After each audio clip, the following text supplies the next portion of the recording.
For little guys.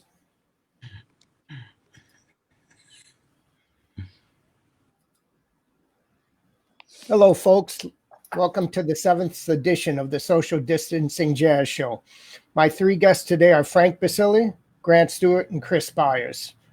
Frank Basile has worked with the likes of the Village Vanguard Jazz Orchestra, the Dizzy Gillespie All-Star Band, the Jimmy Heath Big Band, the Bob Mintzer Big Band, the John Faddis Jazz Orchestra, the Joe Lovano Nonet, the Dave Howland Big Band, Dennis McCurl's Manhattan Symphony Jazz Orchestra, the Christian McBride Big Band, the Count Basie Orchestra, Michael Bublé, the Fabian Mari Quintet, and with my quintet.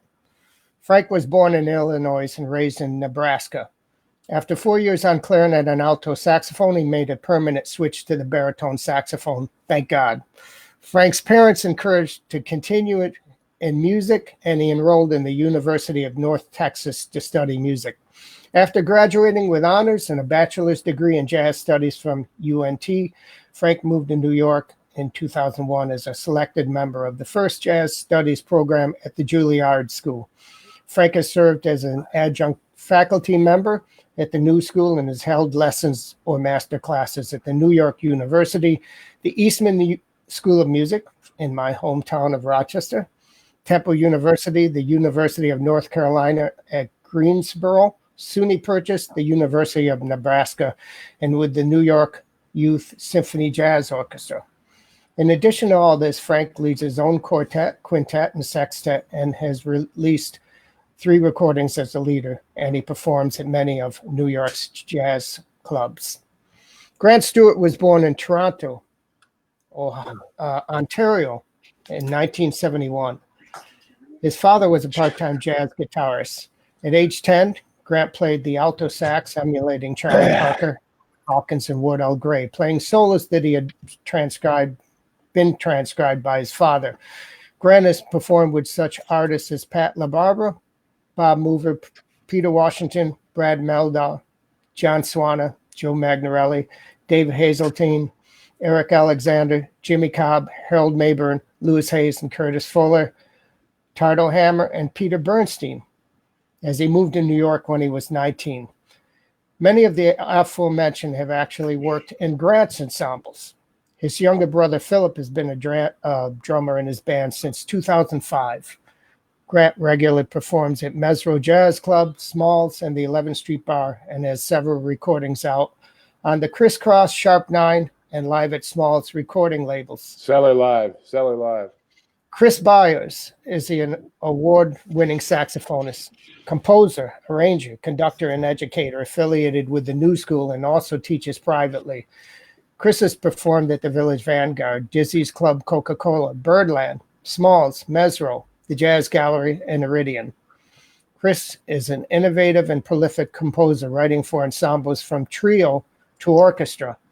His 15th commercially released CD as a leader, On the Shoulders of Giants, was released in March on Steeplechase Records.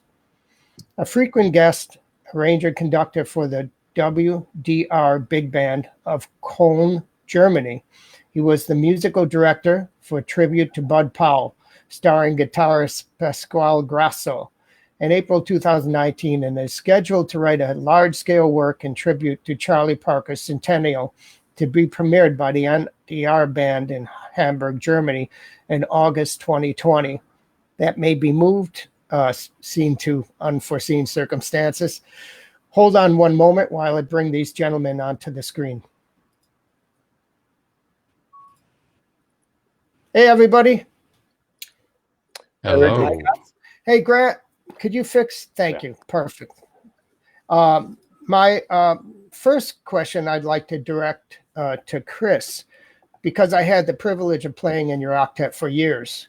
And we made 2 CDs, one instrumental entitled Night Owls and one entitled Darkling Thrush with vocalist Sasha Dobson, which I'm really proud of, and I'm sure you are also. I could say this about arranging and composing. Most of what I learned about those two was from doing it, despite having studied with Bob Brookmeyer and Manny Album for 2 seasons with BMI. The experience of writing for your octet was very important to my growth as an arranger composer. Within the time I could write one usable composition, you could write 4 or 5 that was super playable. So you are not only a wonderful writer, but prolific. You also studied with Don Sebesky. How much of your composing and arranging skills do you credit to studying with Don and studying in books as opposed to just simply writing? Is one more important than the other, or are they equally important hand in hand, Chris? And when you say is one more important, do you mean arranging versus composing, or studying privately versus in the field? Yes, I mean the two, arranging, doing it on your own, just as we do playing. I think that most of my improvisation skills, well, no, it's probably half and half. It's probably the studying and the playing. The same thing for composing and arranging. Was it actually doing it or studying with Don and reading books? Okay, well, just a quick correction on the studying with Don. I was his copyist from 2002 until recently. I think the last thing we did was 2017 or 2018. He's sort of diminuendo into retirement at this time. So there's not a lot of work to be done. I got the gig because he has very bad handwriting, and he needed an arranger to be his copyist because there was no other way to figure out what he meant by the notes on the page. So it was a way of studying because I had to hear everything I was looking at. I couldn't just copy. By the way, this is a dying profession. The computer copying of a handwritten score by somebody else. It's like typewriter repairman. It's not really going to be needed in 20 years. So that's kind of, I'm glad I got out of it what I could, but this is not a growth industry.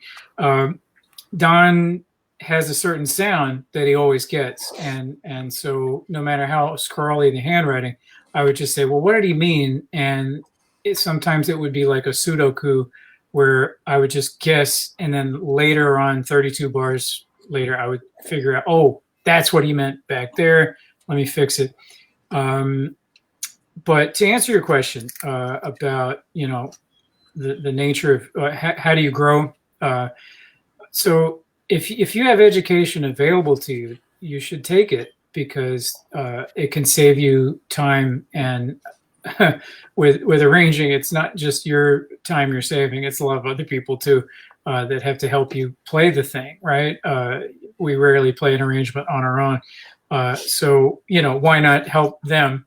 But there is nothing like a field-tested experiment. I have spent, if I condensed it, probably 6 weeks of my life, counting them as 24-hour days of time trying to empathize with my fellow musicians as they struggle with something I wrote, and I feel bad while they do it. Okay, so it's like maybe 400 hours or 4,000 hours of me just going, oh, guys, I'm so sorry. That's painful. That part was unnecessary. That was poorly written. That was too much. That was, you need 8 bars in between these two sections, or whatever it is. So you can't really get that out of finale playback because your computer instruments won't tell you, hey, Chris, or hey, Richie, or this needs to change. So to all my colleagues, I'm sorry for those 6 weeks of putting you through that, but I'm trying to do better. And I will hopefully not make it as difficult for you in the future if we get to play again. I'm sure we will. So, you did suggest a book to me that was super useful. It was Bill Dobbins' book from Jazz Arranging and Composing. Sure. Yeah, it was very cool. I think it started with 2 horns and graduated to 3 and 4 and 5. And of course, I studied inside the score. And I would take a Bob Brookmeyer composition and put it into Sibelius and try to see what he did, because a lot of inside the score is not concert, it's transcribed scores, and it's difficult to read. So putting in the Sibelius really helped me. So you would think that studying and working live in composing are about equal in importance? Just get whatever you can. The problem is both are very rarely available. I mean, I guess you can go and plunk down for some online education. David Berger also has some nice materials available for download. But, feedback is really where it's at. A teacher hearing your chart and going, so you went to 4 voices, but you had 5 before, and it just sounds like somebody didn't show up. What's up with that? So like that's something that a very sensitive arranger would hear in time, like as the piece is going and the excitement's building. You might not be able to tell that by looking at it, right? So that's hard to get. It's also really hard to get 6 people together or 8 people together to play your chart.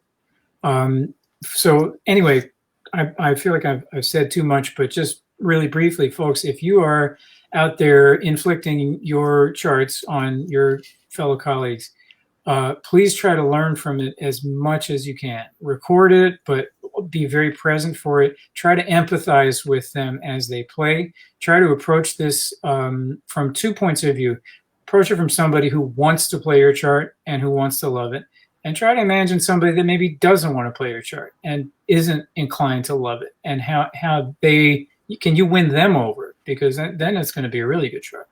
Yeah, well, fortunately, also Sibelius and Finale have playbacks, which isn't ideal to having actual musicians, but that has helped me quite a bit. Grant, you said in an interview, you can't force or rush natural evolution or growth. You can continue to study and play and evolve more naturally. What do you do studying to move forward? Good question. I mean, I play a lot of piano, practice piano. That's great. I mean, for me, I try and play as much as I can. I just play. I practice a certain amount, but I mean, for me, the most important thing to evolve as a player is just to keep playing and playing and playing. Well, you certainly do that. I mean, I would come and sit in with you at 11th Street Bar, and you said something kind of amazing. Out of all your gigs, you said that was one of your favorites, and you've traveled all over the world. So performing at 11th Street and having a weekly place to experiment and play your ideas, how important is that to you? That's important, but I mean, one of the things, since I got to the city that I did, even if I didn't have a steady gig, was to play sessions all the time. I mean, me and Chris used to play sessions all the time down at Smalls with Ari at Ari's house. And that's, for young guys coming up, that's one thing I tell all my students and everything, is that you got to play as much as you practice, and listen as much as you play, but, for me, a lot of it is just it's more editing. I think I need to edit more than add more at this point. But yeah, well, you have a huge vocabulary, which you should be proud of. I listen to some players, and it's mind-boggling when I listen to Joe Henderson and Sonny Rollins, how huge, big, and large their vocabulary is. I could say that to all 3 players here, by the way. You especially have a large, where I don't hear a lot of repeating, which is really cool. Now, I'm sure you probably might hear yourself repeat something, but I certainly don't. Maybe if we had worked together for 2 years, because I had played, for instance, I played with Frank and Ralph LaLama for many years, and once in a while I hear something again, I go, oh, I kind of recognize that, but your vocabulary is quite huge. How do you get... I'm not good enough to repeat myself successfully. So that sounds like I'm playing new stuff. I'm actually just screwing up the old stuff I was trying to play again. Yeah, well, the funny thing about practicing something that I mean to do on a gig or a recording, I tell my students, look, you're going to practice this and try to get it and put it in the right place, and you'll probably fail 2 or 3 times. But to be truthful, you'll probably fail 4 or 5 times before you actually get that thing. And the mistakes are beautiful too. I mean, that's what improvising is. Barry Harris had said, if you make a mistake, make it into something. And I think that's super important. And everybody, as an improviser here, you three are truly have learned that. Frank Basile, I want to ask you, Frank Basile, it's funny using both your first and your last name, because I know Frank, he's in my quintet, and he's not only one of the best saxophone players in New York City, which means in the world, but he's a good friend of mine and one of the nicest cats you'll ever know. By the way, let me ask you something real quick. Lori Basile is your mom? That's my mom. Oh, because she didn't know about this. She came online and says, "Oh, I just found about it." Yeah, I guess you don't announce things, you know, but she's probably watching now. So I'm really happy that she's there, because she seems very nice on Facebook. And I do believe we probably met at your wedding, which I was really happy to play. That wasn't the real question. Frank, I'm only playing music to make enough money so I can purchase a medallion to drive cabs. A business about as lucrative and secure as playing jazz, by the way. Your family, how did that come into play as far as you pursuing a full-time career as a jazz musician? That's a difficult endeavor. I mean, the family behind you doesn't have to be helpful, but it sure must be supportive. Sure. Well, yeah. You know, when I was growing up, my parents were always very supportive of whatever I was into. And for a long time, before it was music, it was baseball. But as much as I enjoyed playing baseball, I really wasn't that great at it. I really liked it, but I wasn't super good at it. But the more I got into playing the saxophone, the more I was enjoying it. And, you know, I felt like I had something to offer. You know, I don't know if I thought I was particularly great at it, but, you know, I really enjoyed it.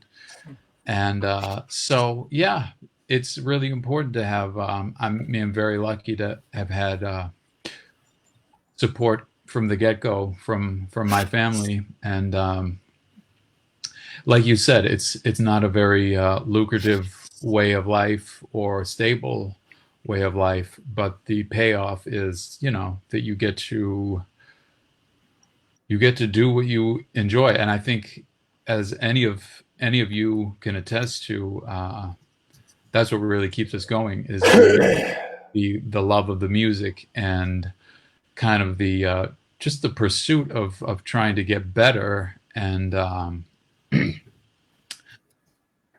so, yeah, I never really had like a lot of pressure to be like, you know, I was never pressured into any sort of particular way of life. But I did have the support, and which is so important. That's true. And that you speak about enjoying music. I kind of joke about when club owners find out that we like to play so much, it was like a bit of a downfall, but not really.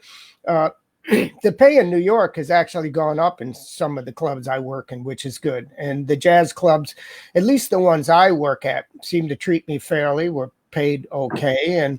And I'm allowed to play whatever music I want and hire whoever I want, which makes me really happy. But musicians still use the term, "I'm going to play." We don't say we're going to work. One of the most important things to me was when I turned 17 was that I left Rochester, because I didn't want to get trapped into a day gig. And I knew that of all things I had to do, I had to leave to play music. So it's kind of interesting, you know, to look back and see how supportive our parents can be, and our aunts and uncles too. Chris, you were commenting on my bike ride from Chinatown back home, and saying that it was a little bit of a distance. It wasn't that far. I've taken longer rides, but it was the longest I've taken since the pandemic. I did it to pick up some Chinese tea, which was for my health. I love the bike and could bike for 2 or 3 hours with a break in between, but you run marathon style, which really impresses me, and you help people with their health. Could you talk a little about that, please? Well, okay. First of all, I was concerned about your bike ride because it was cold and rainy. So that was what made it remarkable to me. Usually it's a fair weather endeavor for most of us. I ran yesterday as part of the sort of social protest about Ahmaud Asbury, who was gunned down.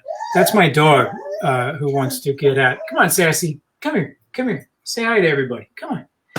He's going to come up in a minute. Oh, please. It's like a Stephen Colbert moment. Bring the dog in. He's also equally as uncooperative. Of course, you're asking him to come now. It's like asking your little baby to speak. Right. Maybe you should ignore it. My wife's taking care of it. So, I have a 1-year online certification as a health coach, and that in the medical industry is pretty useless.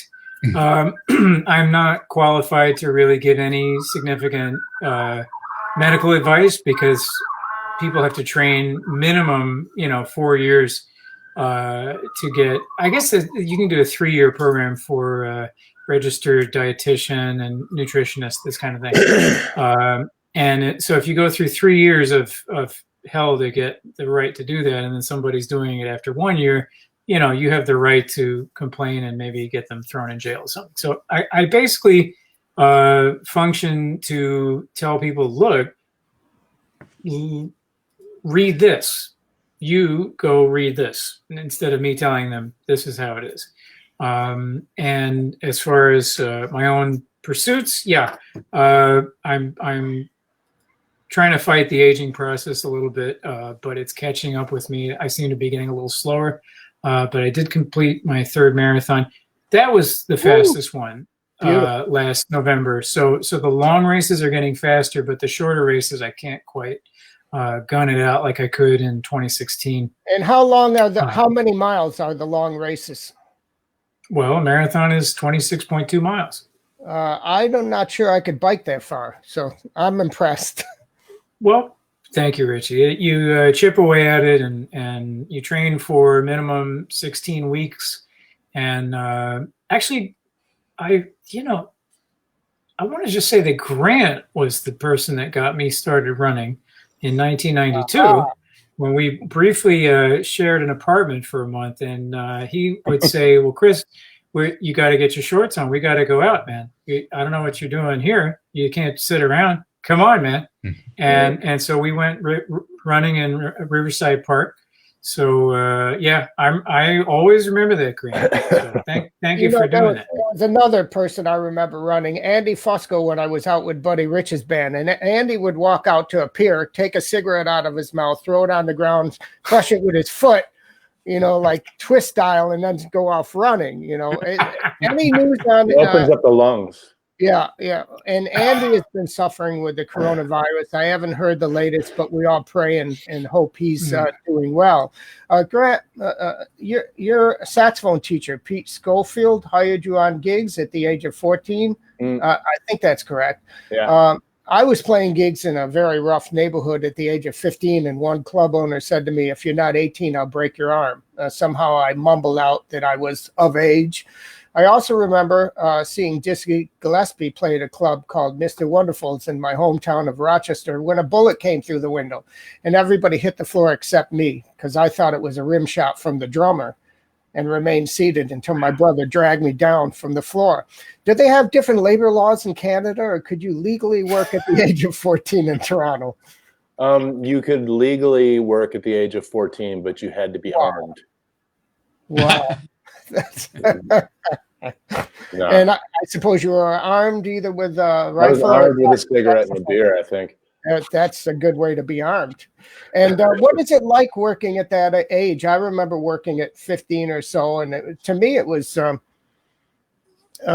exciting, to be out among people and to be playing that early. But it also seemed very natural to me to be performing at that age. I was pretty scared. I was like the only kid. It's like a bunch of adults. Everyone was like 30, 40 years old. And I was this kid. And it was big. It was a big band gig. So it was, reading all these charts and shit. And it was kind of nerve wracking because all the tenor players, all the saxophone players in the section were really good saxophone players. And I was this, kid. So it was pretty nerve wracking actually. But I remember my first New Year's Eve gig was my first professional gig. I think I made a couple of $100, which was pretty good for back then. Oh, that's like $6,000 now, right? Yeah, I know. Could have bought an apartment, but could have retired. Yeah, but it was nerve wracking. And the gigs were a lot of reading. Did you have a lot of solo space? I mean, I'm sure that they were big. It was like a big band, and there would be the occasional, with some pop stuff, some jazz stuff, some kind of like Pete Schofield.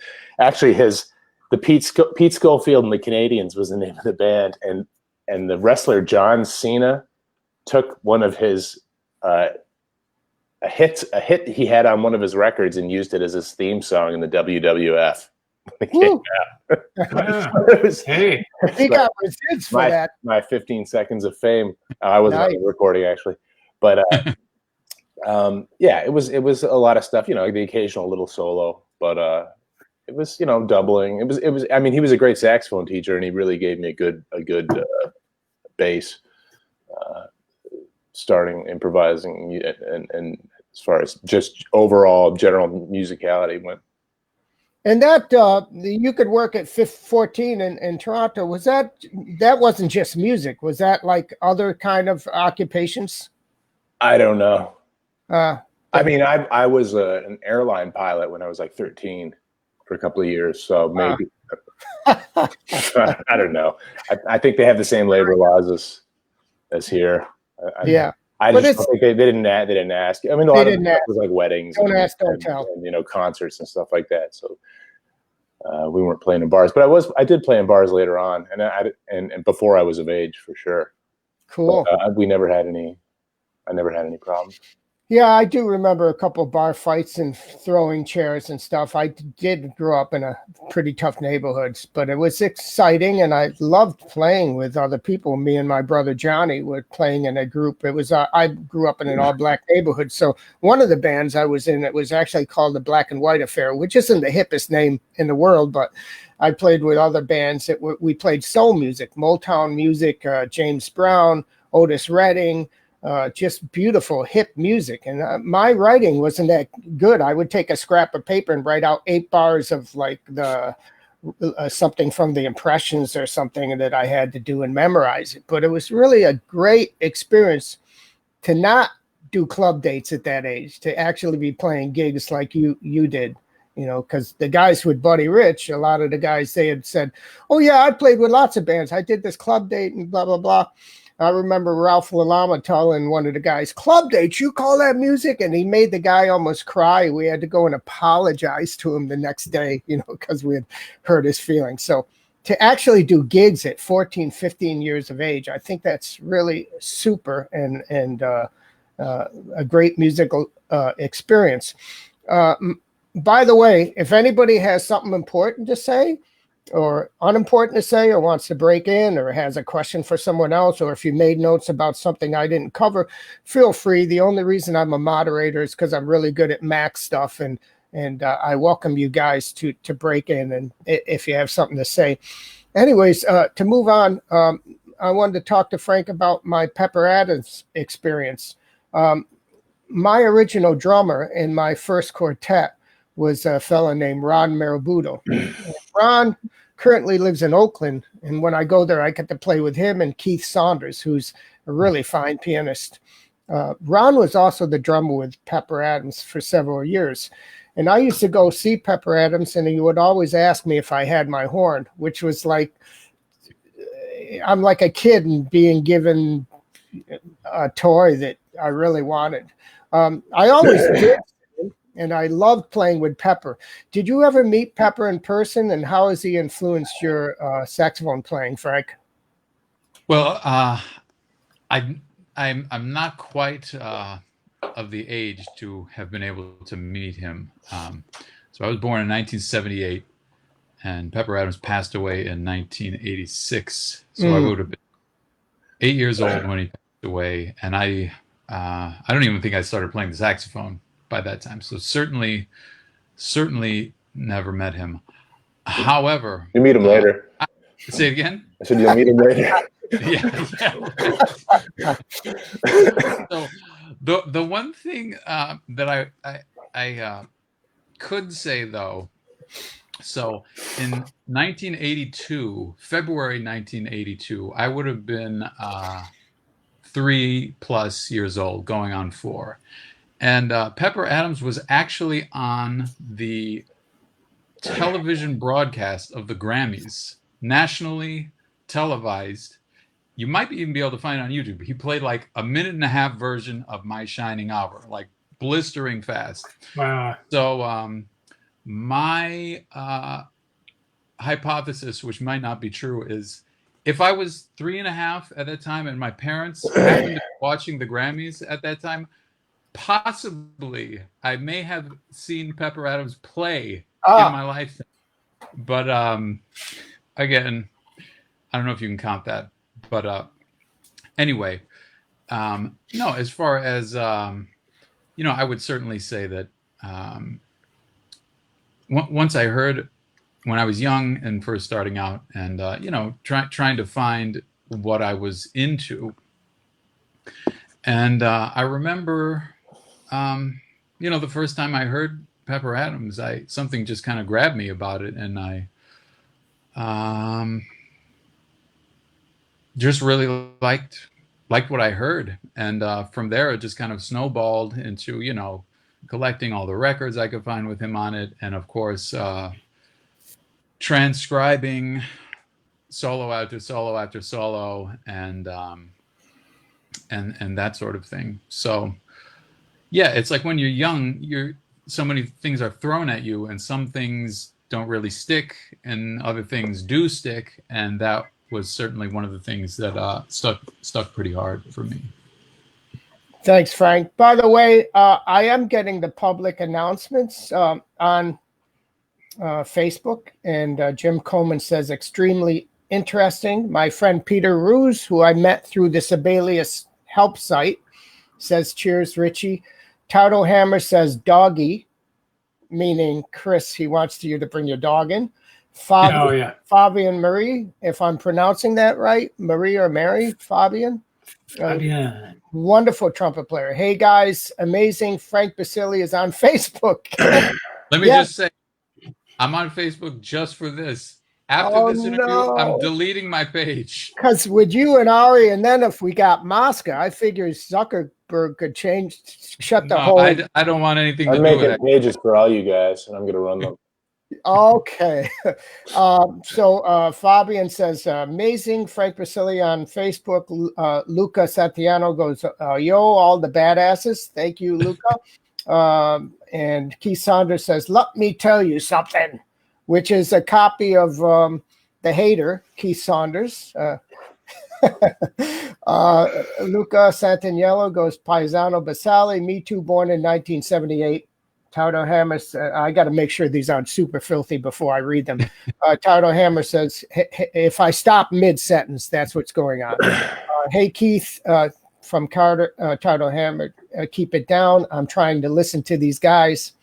Mark Morganelli, hey, cats, Pepper was a friend and played with in my loft, which I sat in at, and I meant to mention your name, Mark. Thank you for reminding me. At the Jazz Forum with Ron Marabuda many times. That's usually where I sat in with him. So thank you, Mark. It was such a beautiful club, and I hope you reopen someday. I know you're living someplace else, but that was such a cool place. We had the Jazz Forum and another place that was also a loft owned by someone else. I forget. Pepper wrote out a lead sheet for me. This is from Mark Morganelli. My Shining Hour, noting at the top, semi-accurate. He used to show up with a 6 of Molson. Great player, amazing, great guy, amazing player. Pepper used to actually play word games in between sets. Somebody told me, or do crossword puzzles. I believe he was an English major, by the way, not a music major. Sam Zambito, Richie, thanks for spreading the word. Amelia, I don't know you. Calvez, miss you guys. David Angle. You know Emily Ritchie. Oh, I do. My bad. And now I have to apologize. Me and my big mouth. Emil, a guy? All right, I'll check it out and say hi to you later. Does Emil play something? Piano. Oh, my bad. I apologize. There's so You know her. You know. Oh, you could throw a rock and hit. What is Emil? Singer or just piano? Piano player in Paris. Oh, in Paris. Okay, my bad. Say hi on Facebook, and I apologize. David Angle says Pepper was a bad cat. He swung hard and had his own lines. And this is true. When I heard Pepper Adams, growing up in a black neighborhood, I listened to Lee Morgan, Freddie Hubbard, Blue Mitchell, Dizzy, Clifford Brown, Booker Little. I says, man, are there any white guys that could play like that, Like not so much the West Coast style, but when I heard Pepper Adams, I said, holy shit, this is the real deal. And so just so you know, Frank, and I love writing for Frank because I'm listening to Bach and I'll have kind of punctual lines. I'll be going up and purposely have Frank going down or vice versa. And it's so much fun for me to write for baritone, a little more than it would be for alto because of the difference in the octaves.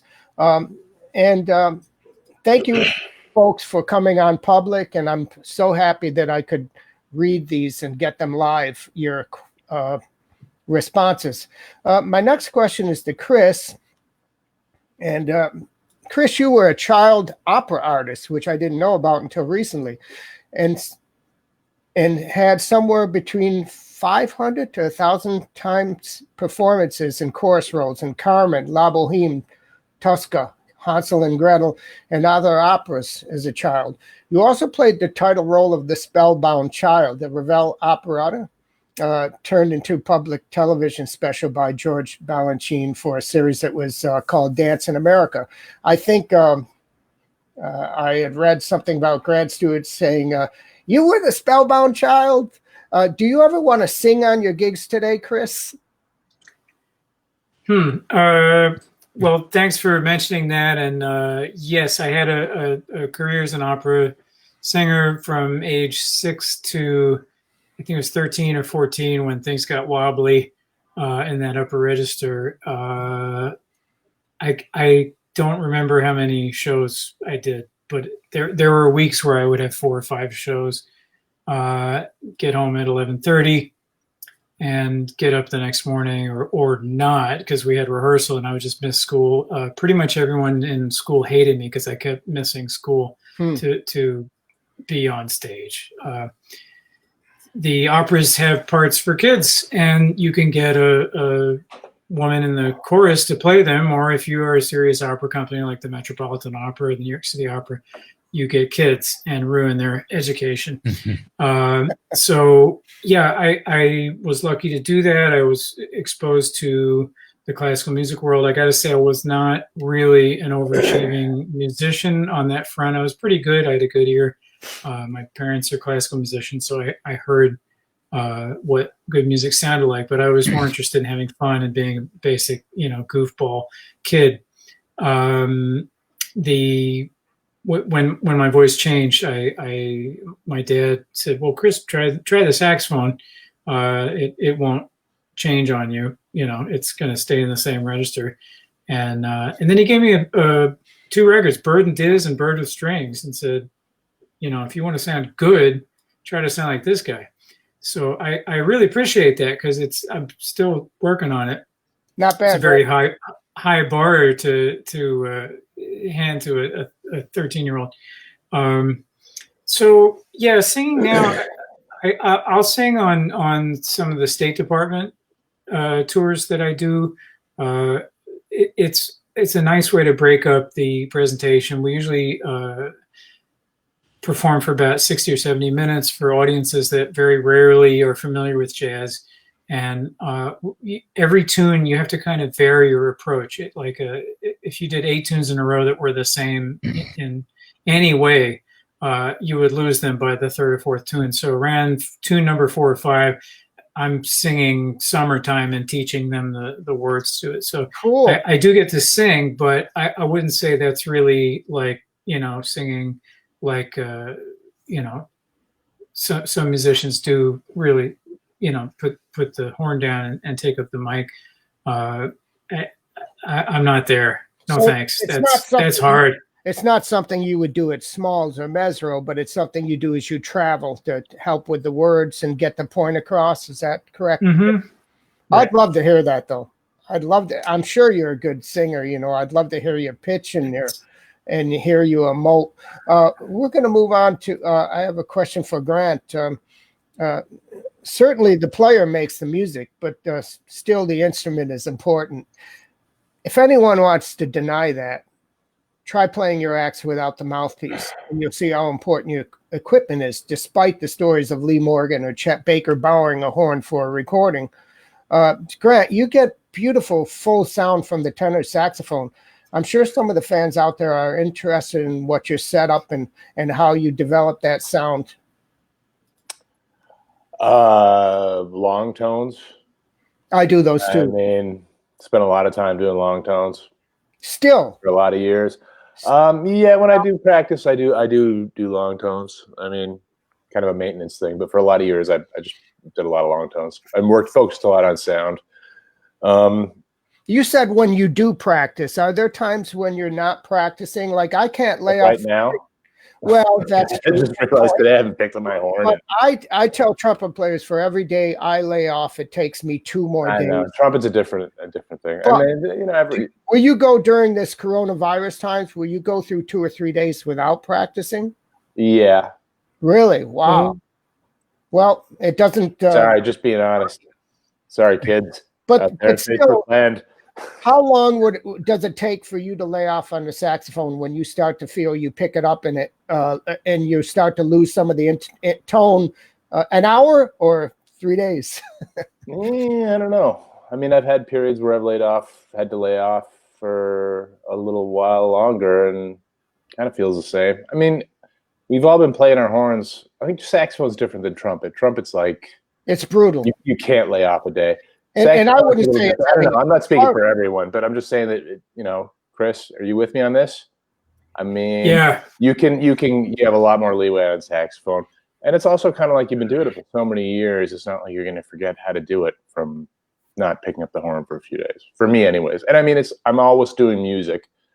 I'm always practicing piano or listening. Or whatever. I do that too. I go from when I say I practice all day, it's trumpet, flugelhorn, piano, congas, bongos, writing. I was fortunate, fortunate to see Gene Ammons in Rochester. The club was called, I think it was called Salt and Pepper. And Gene had a sound that was huge. I mean, they called him Jug for a good reason. It was like, because the sound was like a huge jug. I heard they called him Jug because he had a big head, because they called him Jughead. That's what I heard too. I think I've read that too, and I've heard both. And I can't say which one is true, but you are exactly right, Grant. And if I'm wrong, I'm wrong. But anyways, he did have a sound that was huge, and he did have a big head. But I remember seeing Shirley Scott had her on her organ. She had, I don't know what she was drinking. I think it was brandy. She would have 3 or 4 of them lined up on the organ, so she didn't have to go to the bar. So and then Gene came in and started playing, and it was like this big, enveloping, huge sound. And you have a sound that's not puny in any way. And again, how do you long tones? Is there anything else? Well, I mean, I like there's different approaches to blowing into the horn. And for me, I just say put a lot of support behind the notes. And what about the neck of the saxophone? What size neck are you using? And same. Everybody uses. I mean, pretty much everybody uses the same size neck. The mouthpiece. Mouthpiece makes a difference. What number? That's what I meant. I use like an 8-star mouthpiece with a weaker reed, and then some people use more closed mouthpiece with a harder reed. I mean, different things work for different people, and I think it also depends on your physiological setup. But I think the main thing is just putting air into the horn. Right. And you've kind of got to figure out a way for me to make the horn resonate. That's what it's not about being loud for me. It's about making the sound thick and wide as opposed to just piercing. Well, interestingly enough, as I grew up, I wasn't overabsorbed with technique. My technique and range seemed to come later. I was more interested in listening to Miles play around midnight, or listening to Donald Byrd play a ballad and figuring out how to get such a beautiful sound, before the technique. So I think that that should be your first thought. I tell some lead trumpet, not to their faces, but I say there are lead trumpet players that warm up, but they never quite get warm. In other words, the sound has to be pleasing, and so someone that's listening to you is saying, yeah, I kind of dig that, even if you're playing a whole tone, a whole note. So thank you for that information, and I super agree. Bobby Shue doesn't believe so much in long tones, but Bobby's like a genius, but I believe it really helps me and others in cultivating a good sound. Excuse me, Frank. You said you were trying to get as comfortable as possible with improvising in all keys. I've done something one of our trumpet playing friends in Germany, John Marshall, has done. I've gone with Donnelly and Sipping at Bells through all 12 different keys. What do you play to practice and make yourself comfortable improvising in any key, Frank? Well, for me, it's definitely still a work in progress. And that's actually something right now, since whatever you want to call it, the lockdown or whatever, I've kind of been focusing, well, among other things, that's one of the main things I've been focusing on. And basically, I'm just playing tunes like I'm, just spending a lot of time blowing through tunes in weird keys. And I like to play a tune like for a long stretch of time. One of the ones I like to practice along with a lot is Sonny Rollins on I forget what it's called. It's on Way Out West, and it's over the changes to After You've Gone. And he plays for like so long on that, and I just put that on and I play for as long as Sonny plays. And I'm not a super big fan of like a lot of technology in music. Like I feel like if you slow stuff down, especially like if you're transcribing, I feel like the only person that's cheating, you're just cheating yourself, But what I do like to do is I put certain tunes through a thing which you can change the key on, and I'll play along with the records in different keys. So that's mainly.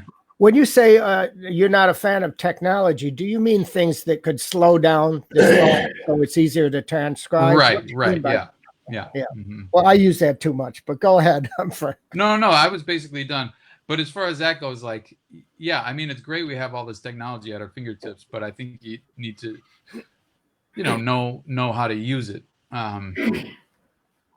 Just, taking transcribing as an example. Like I said, I mean, if you slow something down, you're not really helping yourself. I mean, I guess you're helping yourself in the short run, but in the long run, you're not helping yourself. So, but yeah, that's just what I was going to say. I get that, but even as a child, sorry, my cord is getting. Even as a child, I would put my finger on the record to slow it down when I'm listening to Freddie Hubbard, to slow down like a 16th or 32nd notes, because I wanted it to be accurate. And I go to the transcriptions online and even some of the books.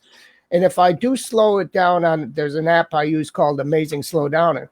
And if I do slow it down, I find where the person who did the transcription made errors. And I don't do so much whole solos anymore. I've done we've all done what you're talking about at regular speed.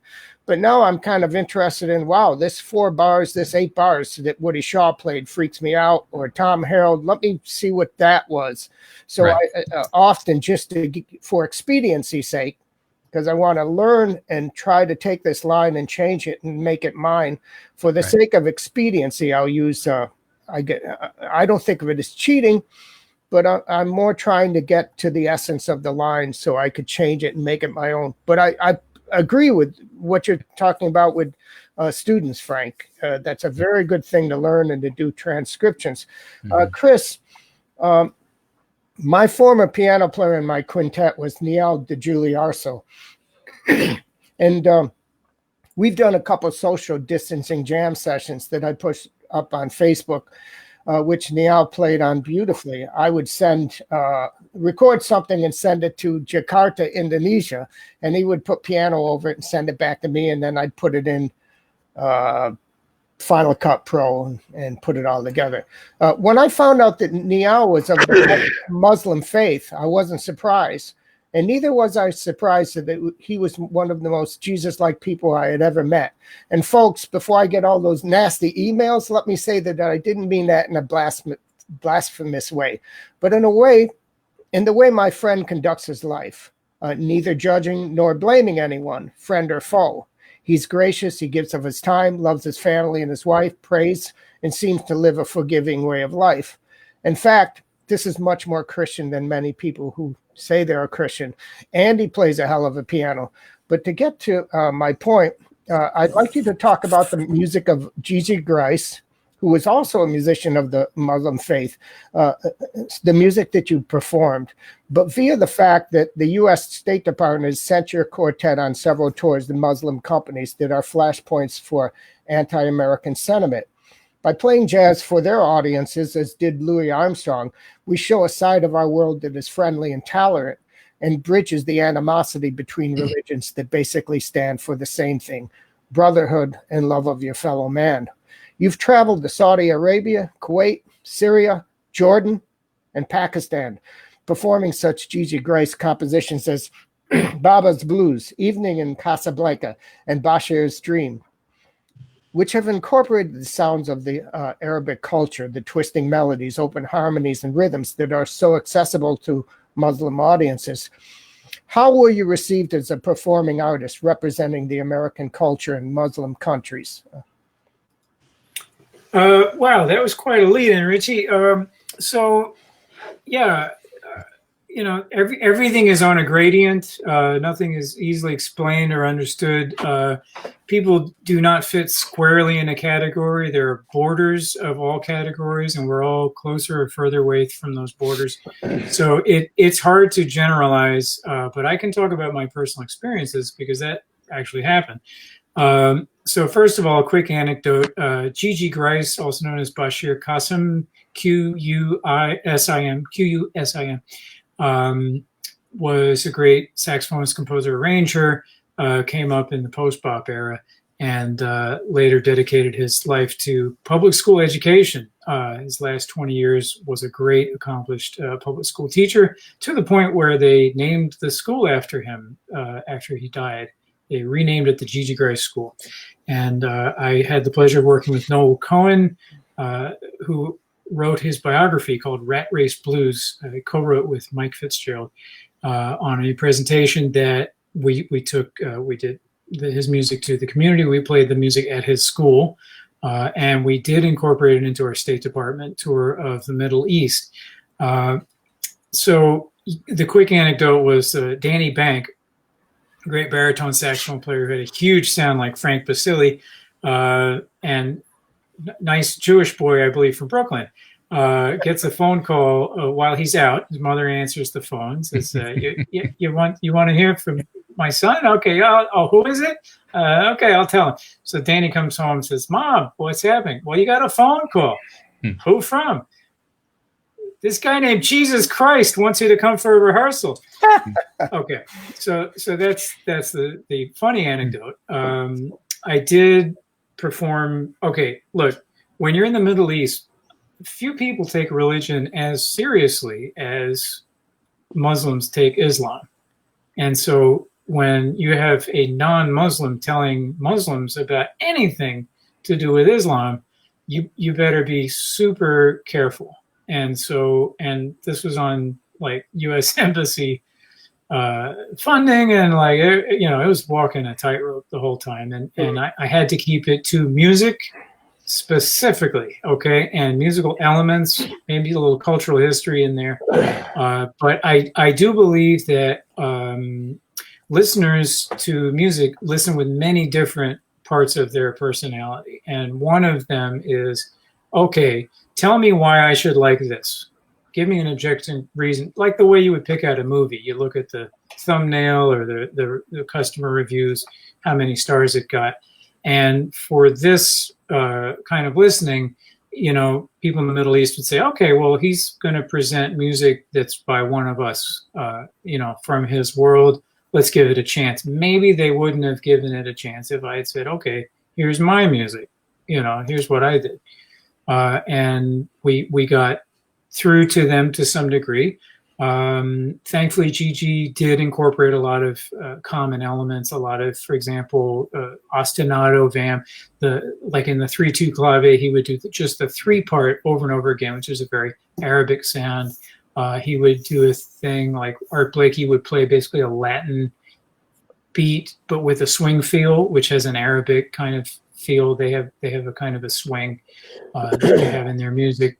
A few other elements like open fifths in the bass. But one more anecdote was kind of funny. A guy in the full chic costume comes up to me after the thing and he says, listen, you had a very good presentation, but I want to tell you something. When you play that music, you're not playing any of our microtonal stuff, which is the Oriental sound.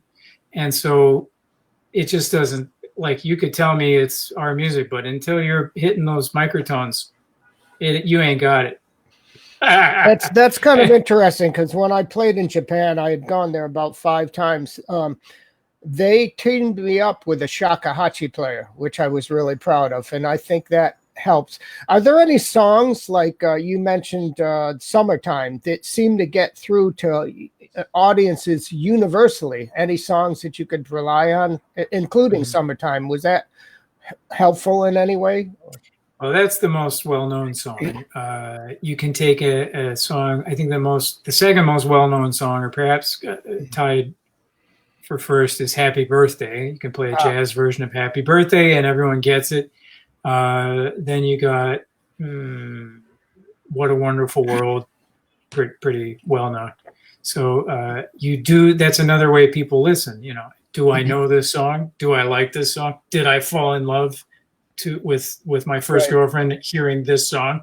Because that's their memory center, and it's kind of keyed into their emotions. Well, I didn't fall in love with my girlfriend Happy Birthday, but I do use it to wash my hands, because I was trying to think of 2 songs. One is Old MacDonald's Farm, which is kind of boring. I didn't like that.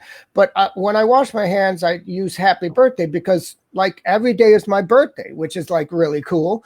And then it's not quite 20 seconds, so I put in 2 fermatas, towards the end, which really. Why do you wash your hands? Because I was told after I go to the bathroom I should tidy up. So, Grant, my next question for you is a double question, because one of the questions may be invalid. So let me ask both of them, and if you need to be reminded of the second, I'll do that.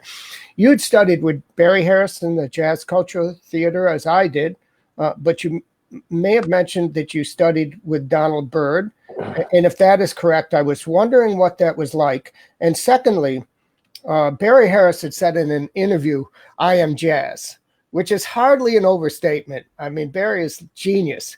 And my second question is, how cool is it that a genius like Barry Harris would come into the 11th Street Bar and sit in with you cats in such a welcoming manner? So my first question being, did you study with Donald Byrd or know him? And I'd be interested in. When I first came to the city, I took a couple of lessons with Donald Byrd. Wow. He was teaching at the new school at that point, and I was kind of hanging out around there using the practice rooms. Wow. And I saved hundreds of thousands of dollars. And I took a couple of lessons with him, and they were great. He was very cool, and he was very he said some stuff that stuck with me. I remember him telling me that he said I played with everyone, and he said I I did 14 records with Coltrane. And then he said, but the truth of the matter is that the guy that everyone was really terrified of on the scene was Sonny Rollins. And then he said to me, but really, they were both just playing Bird. So you really just have to know Bird. That they're both just stealing shit from Bird. That the important thing is to go back to Bird. So he was vehement about that. And I remember he also recommended the Vincent Persichetti harmony book. I don't know if any of you. You say that again, Grant? What was that? He also recommended the Vincent Persichetti harmony book. I think it's called 21st Century Harmony or something. It's like a modern classical harmony book. But he was cool. It was really interesting. He was telling me about how he had a pilot's license. I told him I was Toronto, and he said he used to love to fly up to Toronto. But, he was an interesting guy, a great trumpet player. Yeah. And what was the other question? I didn't study. I went to Barry's class, but it wasn't at the Jazz Cultural Theater. Well, no, it was more about Barry coming into 11th Street Bar and this genius coming and sitting in with you cats. And how did that make you feel? I mean, to me, there's like maybe a handful of people in the world who,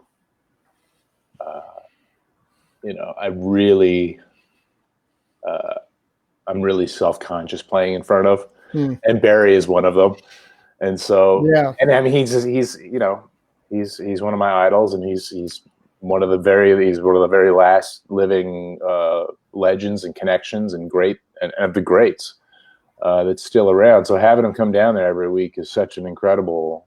It's an honor. It's really I don't need anything else in life. Yeah, it is an honor. It's like when Barry comes down and you get to play with Barry.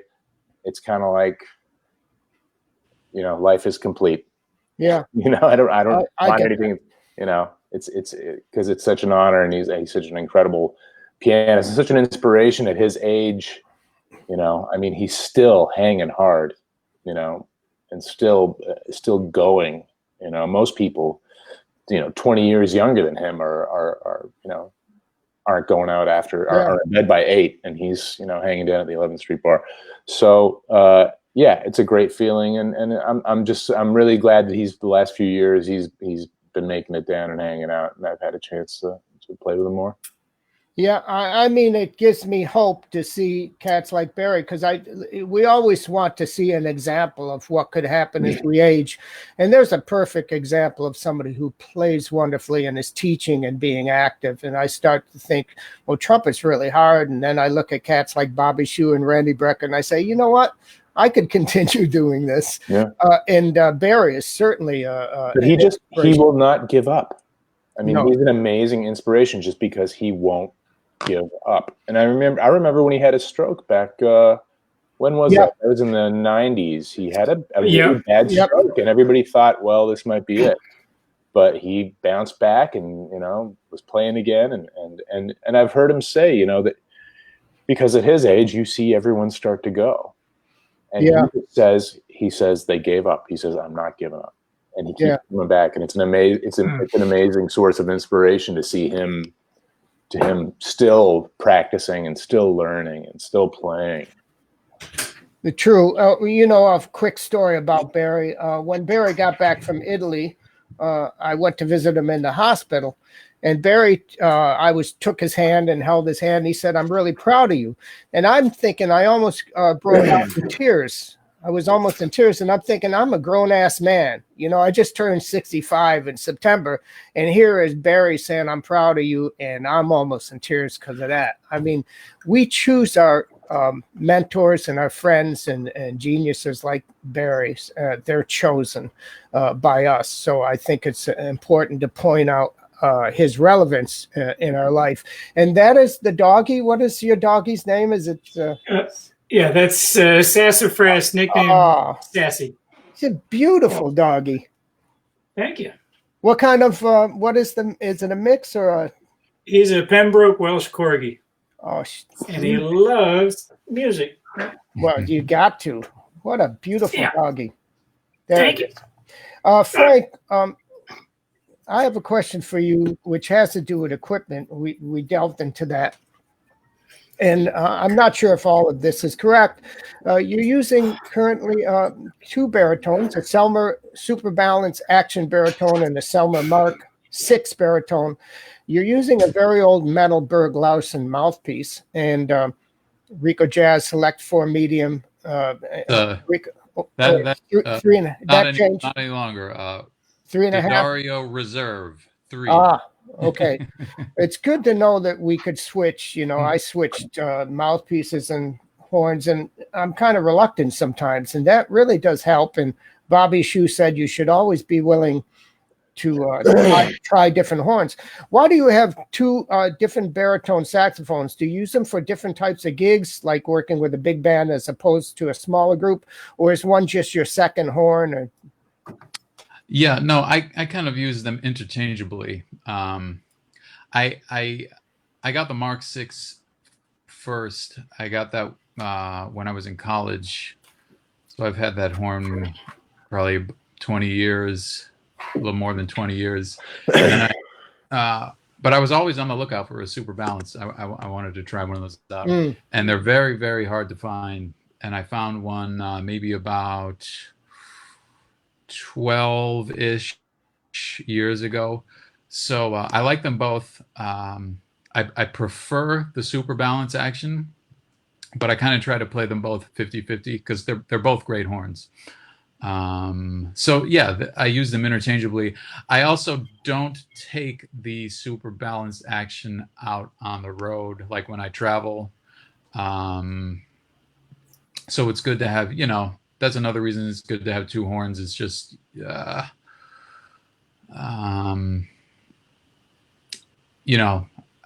take one traveling and the other one I don't. So cool. Yeah. And your preference of one over the other? Yeah, the super balance I think I prefer over the Mark 6, but they're both fantastic horns. Cool. Frankie, do you live in the hallway to Roberto's saxophone shop? Looks like that, right? I'm going to try something I've never tried before. I'm not going to drop my pants. No, I'm going to hide each of the guys here and then try to put up an advertisement of how to get in touch with them. If any one of you three gets cut off, just dial back in. But folks, not just you three, Chris and Frank and Grant, but folks online, please bear with me a second while I hide everybody. Perfect.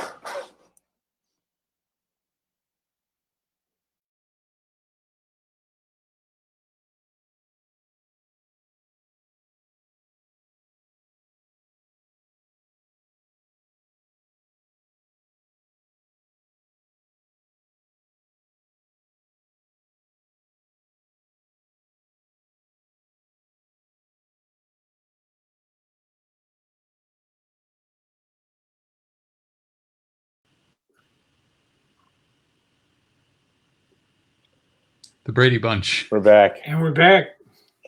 Without Richie. Richie, where'd you go?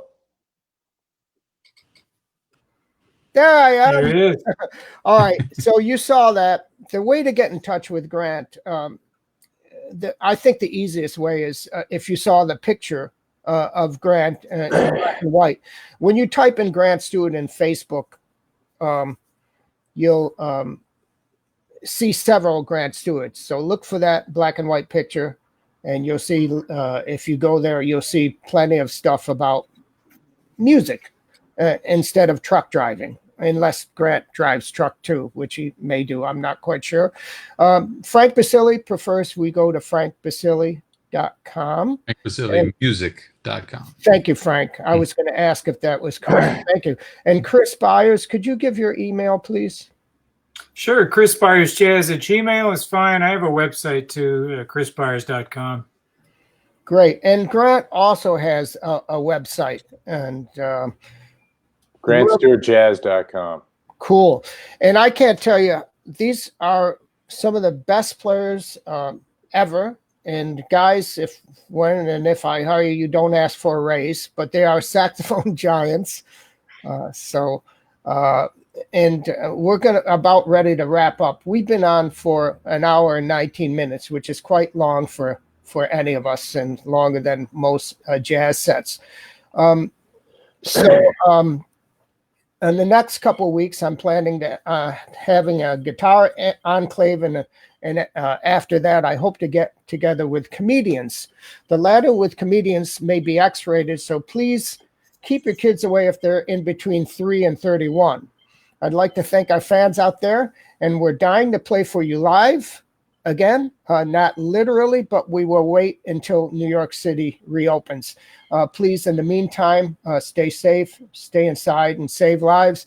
And once again, I'd like to thank Frank Basile, my friend and baritone player, Chris Byars, a phenomenal fellow who had me in his octet and has worked in my octet, and Grant Stewart, who allows me to play with him at 11th Street Bar. Thank you, folks, and thank you, gentlemen. Thank you so much, Frank. Thanks, Richie. Guys, all right. Guys. Great. And I'll see you soon live, cats. Thank you. All right. Bye. Bye.